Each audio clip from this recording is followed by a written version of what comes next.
Good morning and happy Thursday. Excited as we head towards what will be a beautiful weekend here in Hampton Roads. I'm meteorologist Craig Moeller. Thank you for joining us here on the Weather Desk. Let's take a look at our top weather headlines today. And I got to tell you, rarely with our Weather Desk, and I've been doing this now it's been about a year and a half. Every weekday morning, we do this at 9 a.m. here on the 13 News Now streaming app, and also you can find us on YouTube. Every single week we do this, or every weekday morning we do this, and this is kind of a first. We've got these headlines here. We're going to talk about what we're going to deal with, but we've got a little issue with the U.S. Drought Monitor and that their website is not pushing out the new information. It comes down every single Thursday morning, and the drought's been such a big story. So we're going to talk about kind of where we are and areas that saw some heavy rain, and that includes Hampton Roads. We got a lot of rain yesterday. We'll show you some of the rainfall totals across the region. I believe this is making a significant dent in our rainfall. Certainly our rainfall deficit has been knocked down considerably, but we'll talk about this. And if we get that new drought monitor, if they get their website straightened out and we get the new information coming out from the U.S. Drought Monitor, we will certainly share it with you as soon as it arrives. And in addition to that, we're going to talk about these ongoing dry conditions, and we are still about 3 3/4 of an inch below average for the year, even with the recent heavy rain. We're going to talk about what you need to do as you plan on gardening through these dry periods in the drought. So we've got some great information from an expert, a live interview coming up in just a little bit. We also have some other weather stories from around the country, including some Texas flooding. Boy, Corpus Christi hit really hard with heavy rain. We'll show you the radar loops, and we'll show you some video from what they had to deal with down in Texas. We also have recovery from a tornado that was really devastating to parts of St. Louis. Not recently, but 1 year ago, it was May of 2025, that parts of the city were hit with a tornado, and they are finally getting around to demolishing homes. It's basically, some parts of St. Louis have looked like a war zone following that tornado coming through, doing a lot of damage, and they are just now getting to the point where they're clearing out some of the homes. We'll update you on that situation and their plan to recover a year after that tornado hit. In addition to that, bees dying from the wildfires out in California and what that could mean to agriculture. So some pretty important weather stories from across the country. And then we're going to talk about this, a fun story, contracts given out from NASA for the 2 new lunar rovers that they're going to use to build the moon base coming up in the coming years. We've been keeping an eye on the space exploration. We love NASA, and we get a lot of great information. We'll pass that along coming up a little later in the show. And then the weekend outlook. After all the rain, we've had this unsettled pattern for the last 5-6 days here in Hampton Roads. I know folks here in Hampton Roads looking forward to a better weekend. We'll let you know what's going to happen around the country as well. But we start off with the heavy rain that we saw yesterday, and this morning things are pretty quiet. You can see some of those heavy cells that came through. Had some severe thunderstorm warnings across the region yesterday. Some power outages in central Virginia with some of those powerful storms producing the gusty winds. That all cleared the area last evening. As we were forecasting, we knew that was going to come through late in the day, and that's exactly what we saw. So how much rain did we get? Check it out, 1.42 inches at Norfolk International Airport. That's the official measuring gauge for Hampton Roads. And for Norfolk specifically. Out at Oceana, they had over an inch. You can see about the same in Suffolk and Emporia, around an inch. Chesapeake, though, the big winner at 1.59, almost 1.6 inches of rain there. Lighter amounts for Newport News and Hampton. Up at Melfa, they had almost 9/10 of an inch. There were also some lighter amounts down around Elizabeth City, although they had some additional rain after midnight. I will tell you, for our area, again, this rain so beneficial. We have been needing it, and finally to get some significant rain, that certainly helps. So yesterday's high was 87. It was hot and humid. We knew setting this up, and I had mentioned this not only on the weather desk but throughout our broadcast yesterday, that if we did get some cells, even if they were isolated, they could be very heavy rainmakers as they were moving along. And we did see those showers and storms and then those heavy downpours localized moving through. Well, with one of them passing over the airport, we got 1.43 inches, and our yearly departure now is 3.76. Now, you're thinking that's still a pretty big deficit that we still have to make up. And it is pretty significant, 3 3/4 of an inch. But if you recall, about 6 days ago, our deficit was over 5.5 inches. I think it was like 5.6, something like that. So we've made up a lot of that rainfall deficit over the last 6 days, and I'm happy to say things are looking a little bit better. You look at the month of May, we've had some very hot days. We've had some cooler days, including a cool past weekend where we did get that rain starting Friday, and then a 1/4 inch Saturday and Sunday, 1/2 inch on Monday, lighter amounts on Tuesday, and the heavy rain yesterday. So we have been anticipating the drought monitor and the update on that. We are going to take a look at the drought conditions coming up. As we see here, this is the update. Well, this is not quite yet updated. Let me just I'm going to take this full and step off and just see if we're getting anything yet from the drought monitor. I'm going to check another source because their website, again, has been bogged down. I don't know if there's like just a lot of national interest. Sometimes some of those sites can get overwhelmed, but all of this data coming in from the last one, which was on the 16th. So now the new one coming in, and it is still based on information from the 19th. That was last Tuesday. So, yep, the U.S. Drought Monitor has not released their official update, and that just really doesn't happen very often. I'm very surprised that we're not able to get the new information out. So as I'm taking a look here, again, just trying to load it up one more time, and their website is bogged down.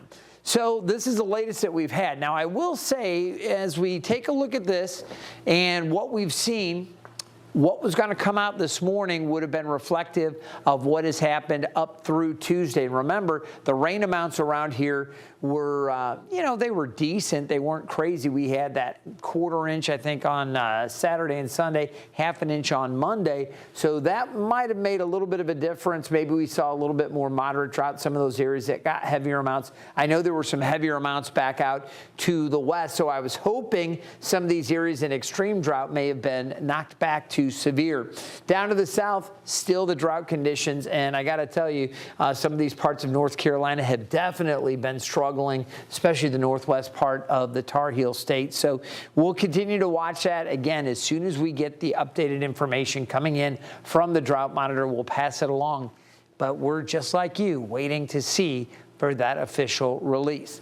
All right, we are going to take a short break, and when we come back, we're going to have a live interview on the best ways to deal with these dry conditions. If you love to garden, and so many folks do, we've got some important tips for you. Stay tuned.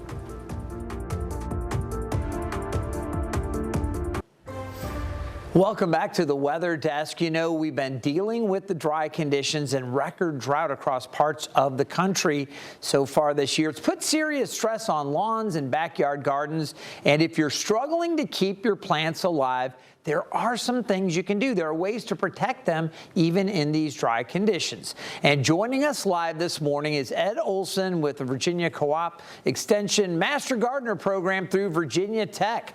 Let's go ahead and talk with Ed. Good morning, Ed. Thanks for joining us. You know, a lot of folks have interest in gardening, and it's been kind of a tough go with the lack of rain.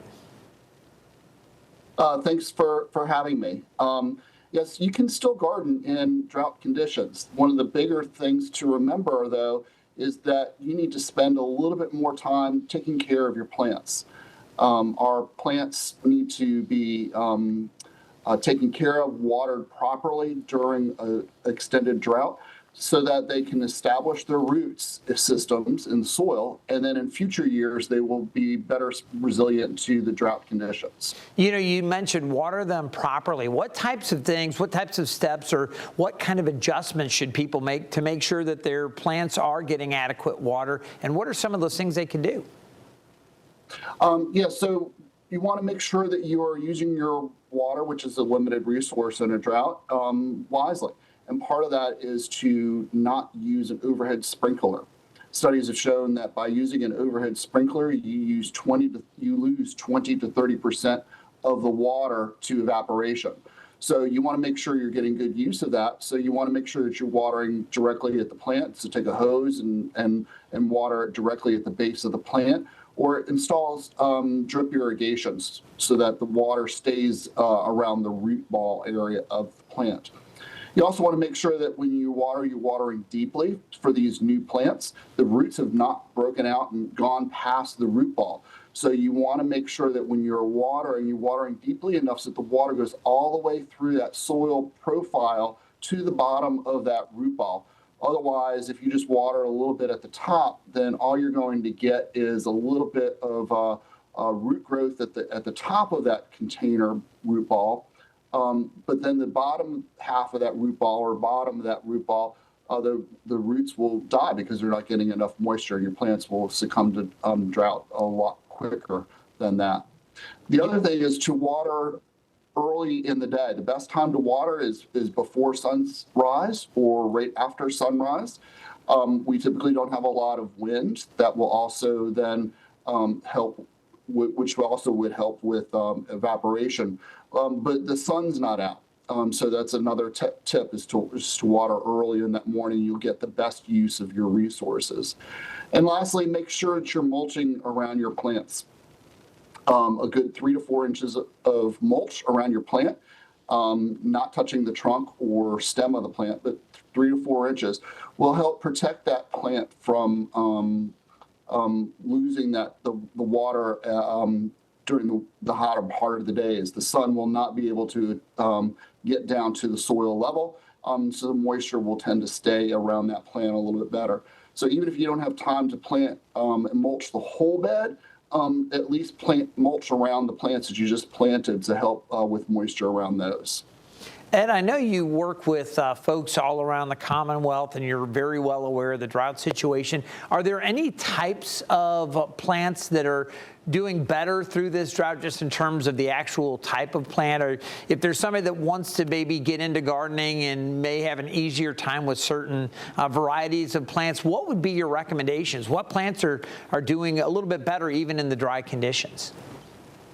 Yeah, so there are plants that you can plant that are more drought tolerant. A lot of our native plants have grown up or evolved with Virginia drought conditions in their genome. So planting those plants will help with future years in being a little bit more resilient to droughts. But the problem is that you still have to, that first year, you still have to make sure that you water them properly so that they can get established. You can't just plant them and forget them thinking that they're going to be drought tolerant because they're native plants. That first year, you got to help get them established, get their root system established into the native soil. And then next year, they'll be a lot more drought resistant. Ed, thank you so much for taking some time. I know you're busy, and you actually spent some time talking with one of my colleagues, Marta Berglund. You did a great job with her story as well, but we wanted to share a little bit more with our viewers here on the Weather Desk. You have a great day, and let's hope we continue to get some more rain. Yes, hopefully we've got some rains that came in, and that has helped a little bit with our drought. So thank you for having me today. All right, we'll continue to watch that, and we'll check back with you later. All right, coming up, we have new details on the aftermath of a California wildfire that threatened crops and vital beehives, what it could mean for the region's food supply. Plus, how one Midwest city is getting a boost nearly a year after tornadoes tore through the area. Welcome back to the Weather Desk. We're going to turn our attention down to Texas, and specifically South Texas around Corpus Christi. This is a loop here of the radar, and you're going to see some large storms that came rolling through South Texas here as the loop continues. You saw some showers down to the south, but there were more storms that developed, and eventually these heavy rains overtook parts of the Lone Star State, and you can see again those heavy flooding rains that created issues down there in South Texas, with another round coming through right there. Let's go down to South Texas, and right now those severe storms have overwhelmed Corpus Christi emergency crews with calls for lightning strikes, down power lines, and high water rescues. Authorities are urging people to avoid flooded roadways during the storms. Water levels were expected to gradually fall as drier conditions move back into the area with an improving forecast, but you can see a huge mess down in Texas. All right, in addition to that, I mentioned St. Louis getting hit last year. It was May 2025 that St. Louis saw a tornado, and if you're familiar at all with St. Louis, you have Forest Park, an absolutely gorgeous, gorgeous city park in St. Louis. It was a home of the 1904 World's Fair. Well, just out to the west of Forest Park, you can see this is where the tornado touched down, and it continued on a pretty long path across North St. Louis and just passing near Granite City and then turning off to the north before lifting. This area hit a highly densely populated area, and it did a lot of damage. So let's take you there. City crews are starting to speed up now the process to clean that tornado debris. And again, this was a year ago that this twister hit. Crews have started to tear down unstable brick homes and clear out the structures. Some residents say living among the ruins over the last 12 months has taken an emotional toll. City leaders acknowledged their concerns and cited a delay in receiving state funds to pay for the effort. It gives me a bad feeling about what it is and how long it's taking them to kind of get it back together. People are upset and have a right to be upset by the bureaucratic process that have taken a long time, but the city did not have control of most of the dollars that's supporting most of the demolition programs. So demolition is now finally ramping up, and crews are now tearing down about 15 tornado-damaged properties each week. In total, the city expects roughly 1,600 properties will be cleared. So a lot of damage with those tornadoes, and it was an incredible system there that did that damage. As we take a look out to California, we're going to talk about more that we've learned with the Verona fire. It burned more than 630 acres across Riverside County, raising concerns for local agriculture and pollination in the region. Zach Boetto reports. These bees are fire survivors. Yep, so these are what's left of the hives. But beekeeper Brendan Teller, who keeps these bees on this property near Hemet, says this is only a small fraction of what's left after 3 to 4 million of his bees were killed last week when the Verona fire burned through nearly 640 acres in this area. As the beekeeper, that's devastating to me. Teller goes across Southern California rescuing unwanted European honeybees, then rehomes them on this farm. When they're healthy enough to go to work, he rents them out to alfalfa and almond farmers to pollinate their crops. And we say, hey, we've got plenty of hives right here. They're ready to go. They've got fresh queens, and they're hungry, and farmers love it. Teller says losing those 3 to 4 million bees impacts more than just the farmers. Keeping bees and maintaining bees at this scale is what allows the farmer to produce costs or food at a lower cost. Teller says for the consumer, that means more affordable groceries. The financial loss, Teller believes, is in the hundreds of thousands and will take him roughly 2 years to rebuild before he can rent his bees out again. He says the larger message is fire prevention. The old song goes, this land is my land, this land is your land. It's all of our land, and we have to conserve it. We have to preserve it, and we have to maintain it. And we have to do it responsibly. Zach Boetto, CBS LA. Welcome back to the Weather Desk. Some exciting news in the world of lunar exploration. NASA says it has picked 2 companies to build full-size versions of these lunar terrain vehicles. Astrolab plans to create one to transport both astronauts and supplies. The smaller Pegasus LTV is from Lunar Outpost. It's designed to move slightly faster. Now, NASA says each rover costs about $220 million. It says they're essential for its plans to build a moon base. So exciting to see all of this coming along. And of course, here at the Weather Desk, we will keep you updated. All right, you want to get an update on the weekend. I mentioned the rain that we saw yesterday. It's out. We've got sunshine later this afternoon, and we're going to look forward to a really nice weekend. Very low risk of a stray shower on Saturday. It's going to be mostly sunny. If you've got plans to get away this weekend, D.C. looking good, Richmond, Charlottesville, Outer Banks, everybody is going to enjoy sunshine with a few clouds from time to time, and temperatures that will be very comfortable. As far as our weather goes today, we will see the clearing skies through the afternoon. It's going to be a gorgeous afternoon, and tomorrow looks spectacular.